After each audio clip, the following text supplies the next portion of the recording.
अस्सलाम वालेकुम दोस्तों, मेरा नाम सोहेल और आप देख रहे हैं मेरा YouTube channel knowledge for you. दोस्तों, आज की वीडियो में मैं एक ऐसी खुराक के बारे में आप लोगों को बताना चाहता हूं जो ज़माना कदीम से चलती आ रही है और हमारे बुजुर्ग इसे बड़े शौक से खाते थे क्योंकि इसके बेशुमार फायदे हैं। लेकिन जैसे जैसे वक्त गुजरता जा रहा है और तरह तरह की प्रोसेस्ड फूड्स आ चुकी हैं तो बहुत सारे लोग इस खुराक को भूल चुके हैं, क्योंकि इस वक्त तो फास्ट फूड लोग ज़्यादा खाना पसंद करते हैं, चटपटी चीज़ें खाना पसंद करते हैं जो हमें बाद में नुकसान भी देती हैं। लेकिन वो चीज़ें जो हमारे फ़ायदे वाली हैं हम बहुत कम खाते हैं और आहिस्ता आहिस्ता उन चीज़ों को भूलते जा रहे हैं। और दोस्तों, इस खुराक का नाम है साबूदाना। बहुत सारे लोग साबूदाने के बारे में जानते हैं, लेकिन जैसा कि पहले मैंने जिक्र किया है कि जो नई जनरेशन है उनमें से बहुत कम लोग साबूदाने को जानते हैं। अभी भी बहुत सारे घर हैं जहां साबूदाना इस्तेमाल किया जाता है, लोग खाते हैं, लुत्फ़अंदोज़ होते हैं, उसके फ़ायदे लेते हैं, क्योंकि साबूदाना ग़िज़ाइयत से भरपूर है। दोस्तों, ये सफ़ेद रंग के छोटे छोटे बारीक चमकदार दाने होते हैं,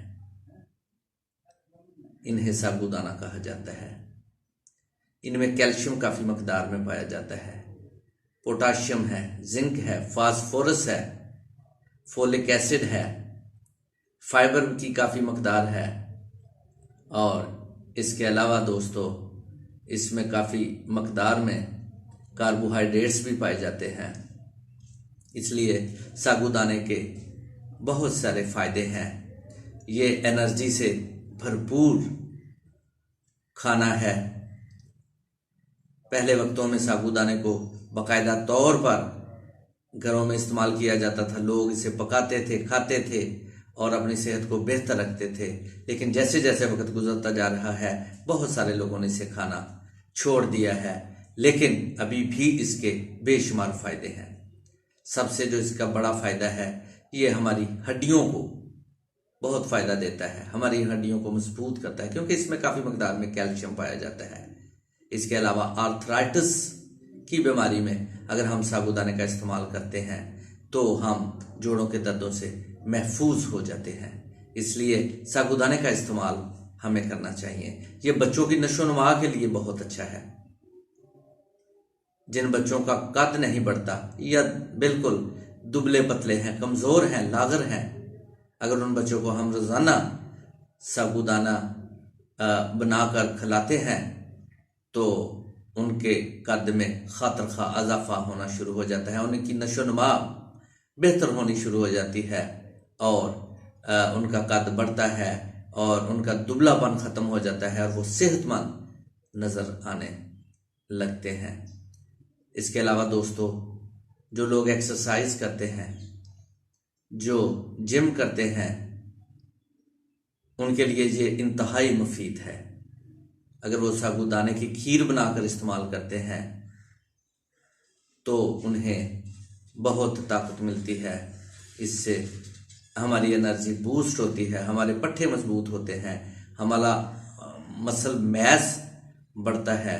इसलिए साबूदाने का इस्तेमाल हर इंसान को करना चाहिए। और दूसरा मैं आप लोगों को बताता चला जाऊं कि जो लोग कॉन्स्टिपेशन का शिकार हैं, जिन्हें कब्ज़ है, अगर वो बाकायदगी से साबूदाने का इस्तेमाल करते हैं तो कब्ज़ जैसी मर्ज़ से वो महफूज हो जाते हैं, क्योंकि इसमें काफ़ी मकदार में फ़ाइबर पाया जाता है।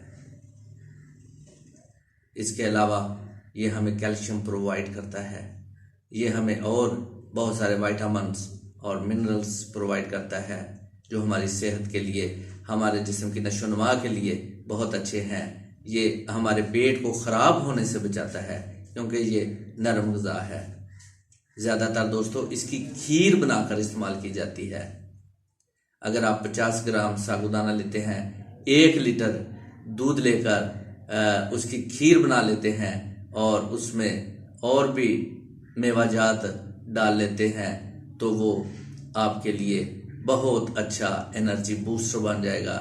आप जब भी खाना खाएं उसके बाद थोड़ा सा इसको लें, आप खाएं, उससे आपकी एनर्जी बूस्ट होगी और आपका जिस्म ताकतवर और मजबूत होगा। और वो लोग जो कमज़ोर हैं, जो लागर हैं, जो पतले हैं, जिनके गाल पिचके हुए हैं, अगर वो बाकायदगी से इसका इस्तेमाल करें तो उनके लिए भी ये नहायत मुफीद है।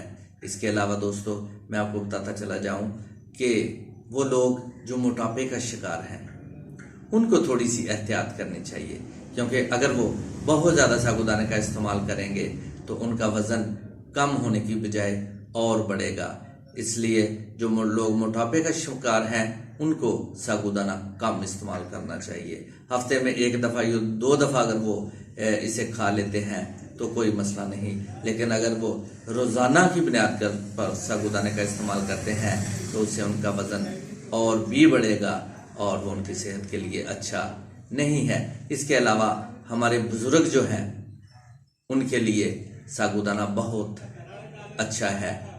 एक तो ये एंटीऑक्सीडेंट है, हमारे जिस्म में से फ्री रेडिकल्स को निकालता है। दूसरा, ये हजम होने में बड़ा बेहतर है। हमारे बुजुर्ग जिनके मैदे प्रॉपर फंक्शन नहीं करते, काम नहीं करते, अगर हम उनको खिलाते हैं तो ये बड़े आसानी से हजम हो जाता है और उनके बदन को एनर्जी प्रोवाइड करता है। इसके अलावा दोस्तों, साबूदाना हर किसी को खाना चाहिए और हमें चाहिए कि हम अपने बच्चों को ये रोज़ाना की बुनियाद पर दिया करें ताकि उनकी नशोनुमा अच्छी हो, उनके कद बढ़ें, उनके जिस्म फरबा हों। इसके अलावा और भी इनके बेशुमार फ़ायदे हैं। मैं उम्मीद करता हूँ आपको मेरी ये वीडियो ज़रूर पसंद आई है। अगर पसंद आई है तो इसे शेयर ज़रूर कीजिए ताकि दूसरे भी इसको देख सके। इजाज़त चाहता हूँ। अस्सलाम वालेकुम।